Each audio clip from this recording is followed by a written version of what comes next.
right now on 5 on your side at 10. Deadly gunfire erupts in a North City neighborhood.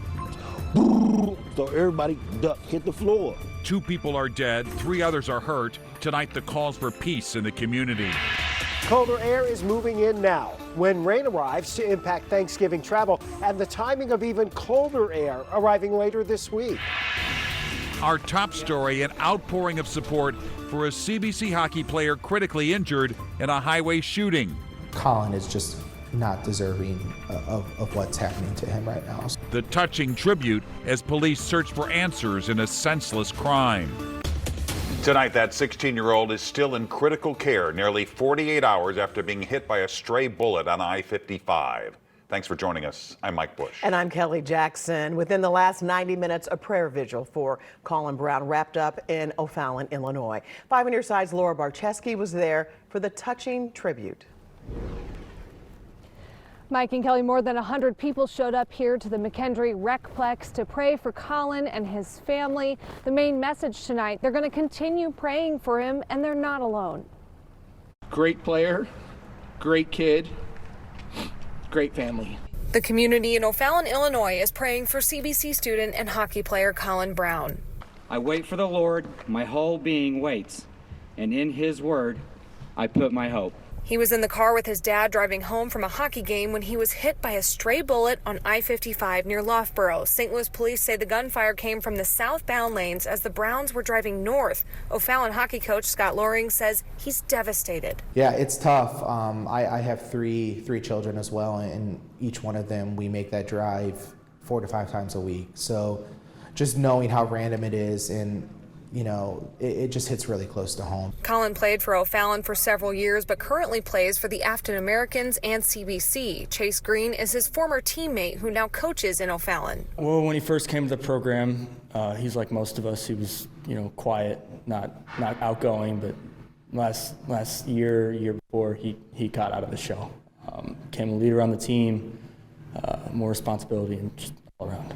The Dog Nation Hockey Foundation started raising money for the family right after they heard the news. The amount of people have already reached out and shared everything donated is pretty overwhelming. So the hockey community knows no boundaries, and while it's made up of players from all over the metro, it's still a family who showed up for the Browns and will be there through it all. I'd want them to know that, from the Dog Nation, and don't worry about the finances or what might be around the corner. We love you. We're with you 100%, and we're your family, and we're here for you. Afton and CBC have both joined in on the Dog Nation fundraiser, and you can help. We have a link on KSDK.com. Reporting live in O'Fallon, Laura Barcheski, 5 on your side. Police are now asking for the community's help to find whoever fired the stray bullet that hit Brown. They're asking anyone who lives along I-55 in Loughborough or was driving in the area around 10:30 Saturday night to check their security footage. If you have information, call investigators. The number's 314-444-5371. You can also leave an anonymous tip with Crime Stoppers. That number is 866-371-TIPS. Tonight, a 14-year-old is in juvenile custody accused of accidentally shooting another teen while they tried to carjack a man in North St. Louis. This all happened around 4 this afternoon near Bailey Avenue in North Garrison in the Fairgrounds neighborhood. A 16-year-old was taken to the hospital. Police have not released details on the extent of his injuries. The victim of the carjacking was not physically injured. With all the violence across the area, we're sitting now with Police Chief Robert Tracy tomorrow morning to learn what the city is doing to stop the violence. Be sure to tune in tomorrow at 5:30 a.m. on Today in St. Louis. Turning now to the all-important weather impact forecast as we're just days away from Thanksgiving. Chief Meteorologist Scott Connell joins us with the impacts the weather could have on your holiday plans, Scott. And there are some impacts for sure, especially as we head towards Wednesday when some rain returns to the area. But if you're able to travel tomorrow, it looks like that's the pick travel day ahead of Thanksgiving. Here's your weather impact as we look out at St. Louis Lambert International Airport, where they're pushing back that southwest plane. That's another on-time departure out of Lambert today. There have been a lot of them because the weather has cooperated with us, even though we had the low clouds around St. Louis. Here's the thing. Tomorrow's dry. It's cool. It's a bright day. Great day for travel. We do have rain showers that will move in on Wednesday, and then it's colder but dry on Thanksgiving. Here's a look at our system on Wednesday. During the morning hours, rain will be increasing across the region and spreading across St. Louis. Most of this is going to be on the light side as we head into the evening, but it does create an impact. From about 11 a.m. until 11 p.m., we will have those rain showers and wet roads. That will translate into some slower travel. Need to use a little extra caution, but temperatures will be above freezing through that time. We'll see you back here in a few minutes. We'll talk about even colder air that's coming for the weekend and what we can expect with a snow chance this weekend. In a few minutes, Mike. All right, Scott. Tonight, St. Louis police are looking for the gunman responsible for a hail of gunfire that shattered the peace in the Columbus Square neighborhood. 2 men were killed, 3 others injured near 8th and Carr last night, just north of the Dome. Robert Townsend has reaction from the neighborhood and new information on where the police investigation stands, Robert. Kelly, right now, police do not have any descriptions of the people they're looking for. They do know an argument touched off the deadly shooting. One family tells me they've had enough of the gun violence. 1 minute, Darren Noel and his family were enjoying a peaceful evening inside their home north of downtown St. Louis. My mom then was sitting at the table. I'm sitting on the couch. My nephew standing in the kitchen. Moments later, he says someone in a car rode down the street and repeatedly fired shots. Like it was like a machine gun. First shots that came from over there, it was pow, pow. Then it was a boom. And then when the second shots came, it was the same thing, pow, pow, then it was boom, everybody hit the floor. Bullets hit this apartment building on Carr Street and smashed tenants' windows. Police recovered more than 70 shell casings at what they called a chaotic and deadly scene. A 26-year-old man was killed. A 20-year-old man later died at a hospital. I feel for their family. My heart goes out to them. My prayers go out to them. At least 3 other people were injured by gunfire. Police say a bullet grazed a woman. Other neighbors say the gunshots rang out during a home invasion. Right now, police are unable to confirm it was a home invasion. A spokesman does say there was a conflict between individuals before gunfire erupted. I just call for more peace in the city. Daniel Williams recently teamed up with an anti-crime group to try to search for solutions and curb the gun violence. We call for more policing. Maybe they need to patrol a little bit more, and just neighbors need to probably speak up. Meanwhile, after 5 years, Darren Noel's fed up family will soon pack up. We ready to get out of here. I can't take it no more. Now, last report, one of the shooting victims was still in the critical condition. Tonight, police tell us they have not released the names of those 2 men who died. We hope to learn more tomorrow. Developing tonight, a South County man is behind bars accused of sexually assaulting a 13-year-old. And investigators fear there could be more victims. Prosecutors have charged 30-year-old Harris Blahovliak with statutory sodomy. Police believe he may have had contact with other children in the Oakville area. According to business records obtained by 5 on Your Side, the suspect owns a driving school. If you have any information, call the St. Louis County Police Department. That number is 636-529-8210. Explosive new details tonight about the kidnapping and murder of a Clayton mother. Court documents reveal the suspect, Anwan Mosby, was in a romantic relationship with the twin sister of the victim, Michelle Hampton. Samantha Hampton told investigators she shared with Mosby that her sister recently received a $40,000 settlement. Police say Mosby forced Michelle to withdraw money before killing her in an alley off Greer in North St. Louis. Mosby was in court today and pleaded not guilty. Right now, police are searching for a semi-truck driver in a deadly hit and run. It happened earlier today on I-44 in Sullivan. The victim was changing a tire on the side of the road when he was hit. Missouri Highway Patrol says they're looking for this maroon semi with the word ego on the side. It has damage on the front passenger side. Anyone who sees this truck should call police. Tonight, a suspect connected to a bank robbery in Eureka is behind bars. Police arrested 57-year-old John Barry in connection with a Commerce Bank robbery on Saturday. He's charged with felony stealing from a financial institution. Police say they found evidence of another burglary while searching his home. Nobody was hurt in the robbery. We still don't know how much money was stolen.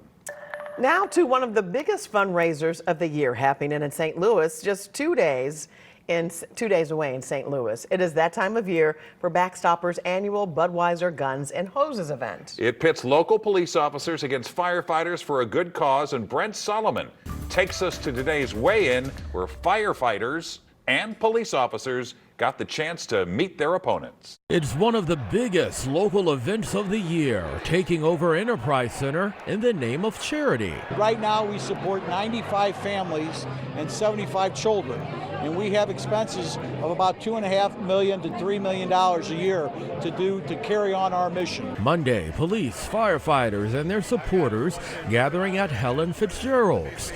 2 days before the big Guns and Hoses matches on Thanksgiving Eve. The event brings in around $1 million a year for families of fallen or wounded first responders. We take care of the children, their tuition, we take over their house payments, we take care of the widow for whatever she may need. Take a look as all 22 firefighters and police officers met their opponents and weighed in ahead of the bouts they've been training for. Are you ready? I feel ready. Yep, I'm excited. This will be fun. Cody Woolbright is a firefighter in Cottleville. He met his opponent, a police officer in St. Louis. My opponent and I were wrestling high school teammates. We were wrestling partners for several years, so yeah, we know each other pretty well. He's been in the ring before, but for other fighters like Austin Golden, Wednesday will be a dream come true. I went to Guns N' Roses one time last year. I saw it and I was like, you know what? I've always fantasized about doing this. I was like, maybe I'll give it a shot. The Sunset Hills police officer will take on a Clayton police officer. I'm just going to have fun with it. Fun and games until it comes down to bragging rights and the moment to make it a TKO. We'll be friends before and we'll be friends after, but when we're in the ring, we're going to try to take each other's head off. Brent Solomon, 5 on your side. Doors will open at 4:30 p.m. on Wednesday at Enterprise Center. If you want to purchase tickets or make a donation, you can visit this story in the As Seen on TV section of KSDK.com.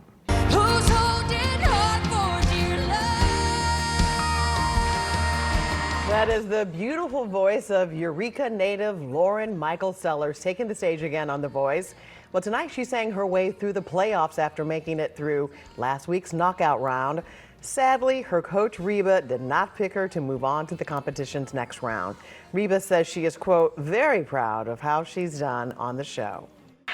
A new solution for a smelly situation. 2 weeks I spent using these products were the 2 least sweaty weeks of my adult life. Consumer Reports sniffs out the truth behind whole body deodorant. Travel turmoil ahead of Thanksgiving. The issues that could keep millions of travelers home for the holidays. Wet weather may slow some of our travel plans a bit into Wednesday night when air arrives from the Arctic and what that means for your weekend plans. Well, we're used to underarm deodorant to keep us smelling fresh. Well, now apparently there are antiperspirant creams and wipes that you can use over your whole body. And tonight, Consumer Reports puts these products through the smell test to see if they're worth your money. Jodhara Rodriguez is not afraid to admit she's a sweater. I'm a stress sweater, a spicy food sweater, an exercise sweater, and sometimes even an angry sweater. Jodhara talked with a dermatologist and tried 3 sweat-proofing products. First, she put on Lumi Whole Body Deodorant Plus Sweat Control Smooth Cream. Rubbing cream on my underarms every night before bed felt so wrong compared with the usual process of rubbing a solid deodorant stick on my underarms. But it was simple. I applied a pea-sized amount daily. The cream dried quickly, so I didn't have to wait before I could get dressed. Jodhara says the results were impressive. No skin irritation. During my twice-weekly runs, my underarms remained totally dry throughout the 3-mile loop. And I noticed 0 odor post-run too. I had a bit of sweating after a particularly stressful morning phone call, but besides the stress sweat, I remained totally dry the entire week. The next week, she tried Sweatblock Max Clinical Antiperspirant Wipes to one armpit and Durandry PM Sweat Minimizing Gel to the other. The first thing I noticed about the Sweatblock wipes was their smell immediately after opening the packaging. The company describes it as a subtle, sweet clove smell, but I thought it was unpleasant. The Duradry gel had no smell and dried clear each of the 3 nights I applied it. Jodhara reports the second week was as dry as the first. She noticed minimal sweat and 0 odor. 2 weeks I spent using these products were the 2 least sweaty weeks of my adult life. They weren't totally sweat blocking, but I've actually decided to switch my antiperspirant stick for whole body deodorant. You might be wondering if there's a risk of overheating while using these products. Experts say it's important to let your body sweat, especially during exercise or hot weather, but as long as these products are used as directed, they should be okay for most people. And you can buy these at drugstores or online. Well, tomorrow is expected to be one of the busiest days for Thanksgiving travel. AAA predicts a record 80 million Americans will be on the move over the long holiday weekend. However, Mother Nature and issues at the airport may delay some travel plans. Forecasters are tracking a series of storms bringing rain in the Great Lakes and could go as far as the southeastern states. There's also a system along the west coast bringing snow and rain that could travel all the way to the east coast. Another headache for travelers is at one of the nation's busiest airports, where service employees for Charlotte's Douglas International Airport are striking for better pay. It's hard having kids and have to look them in their eyes and sit there and say, Mommy works a full-time job, but I don't know if we're going to be able to keep a roof over our heads. American Airlines says only around 4% of their flights were delayed today from the strike. And all these travel woes at the airport come as AAA says a majority of travelers are driving to their destinations. Right now, the average price of gas in Missouri is $2.71. That's about 15 cents lower than a year ago. And in Illinois, the average price for gas is $3.17. That's nearly 25 cents lower than last Thanksgiving. And for those sticking around here for the holiday, you're definitely in for a cold one. Chief Meteorologist Scott Connell joins us now with that weather impact forecast. You ever notice how the gas prices always seem to go up right before we all get ready to travel? Of course. Temperatures are going down, that's going up. Okay, here's the deal. We're looking at the clearing sky now, continuing to press onto these. So the clouds are getting out of here. It's a pretty picture looking right now from what will be Energizer Park back towards town. And as we go into the overnight hours, it continues to get colder. That cold air started moving in here early this morning. We are now down into the upper 30s in St. Louis, Kirksville up to the Quad Cities and westward. Temperatures are dropping into the 20s. From 3 a.m. until 9 a.m. tomorrow morning, it will be our first official freeze in St. Louis. So if you haven't found the cold weather gear, you definitely need it. We were at 62 earlier this morning for the high, and obviously we are no longer there and won't be there for a while. In fact, tomorrow morning, that will end up tying the second latest season for the first freeze.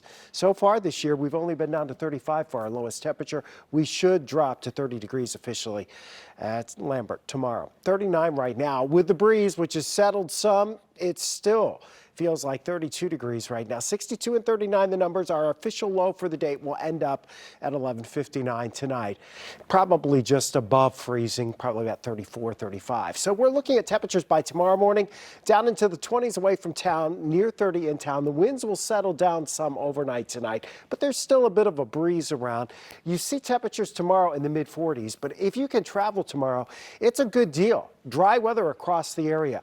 Wednesday, it will always start dry early in the morning, but then the rain will arrive as we go into the afternoon and evening hours. It's gone by Thursday, breezy, but notice it's only 42 for the high on Thursday. Friday, we are stuck in the 30s. So if you are planning to leave town, watch that low pressure for your tires. Watch that light pop on here the next couple of days. For your car, you'll have to maybe air up those tires, make sure they're what they need to be by the manufacturer's recommendation. And if you're going out of town especially, make sure you drain that garden hose and get that off. We might have our first flakes around here on Saturday, and this weekend will feel like January. So if you haven't made the wardrobe adjustment, it's time to get there. So the rain chances, here they are, increasing across the region Wednesday afternoon into Wednesday evening.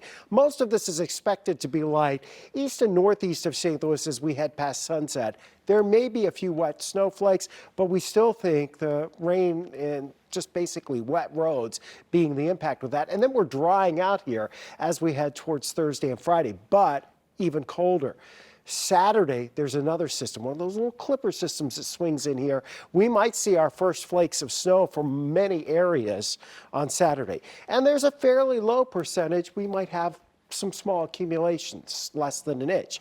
We'll fine tune that as we get closer. Obviously, it's still 5 days out, but it certainly looks cold enough to see some snow. And then by the time we get to Sunday morning and again Monday morning, a lot of us will be in the teens Teens. for low temperatures. That sounds very chilly. Yes, it does. All right, but it is November. Yes. All right, thanks, Scott. Here's Frank with sports. Well, the evening couldn't have gone any better for the Blues and the Billikens. We'll show you the action. And Brady Cook has some thoughts on what the Tigers still have to play for this season.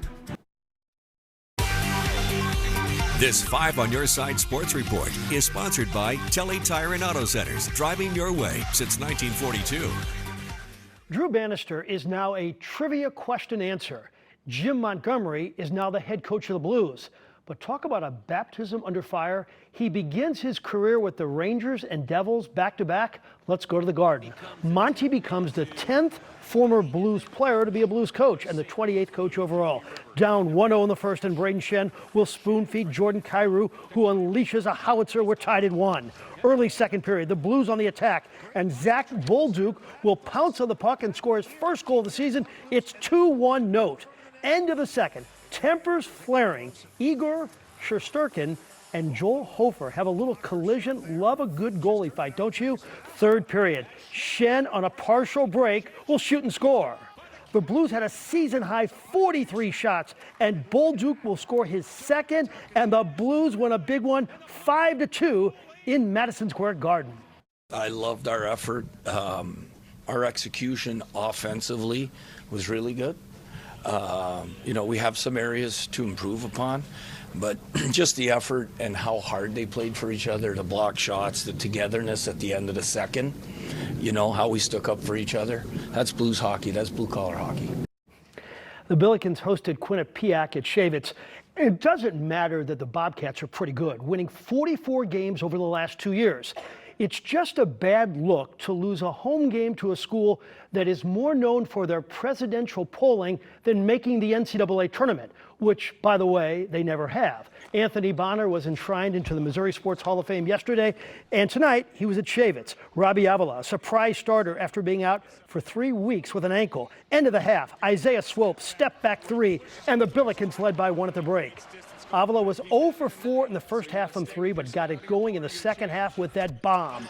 And here's that Sycamore duo, Swope to Avila. Robbie had 14. But the story tonight was Swope. He just went on one of those Indiana State stretches where he was unstoppable. Coach Schertz told me he likely won't recruit a 6-foot player anymore. But with this kid, he had to make an exception. Isaiah finished with 30, and SLU rolled to an 81-67 victory. Sunday Night Quarterback is sponsored by Midwest Bank Center. What have we come to with Mizzou football when they have a real chance to win 10 games and many are still disappointed? The Tigers moved to 8-3 and 24th in the country after their win over Mississippi State. Brady made the nice play to buy time and then found Luther Burden for the highlight reel touchdown in the 39-20 Tigers win.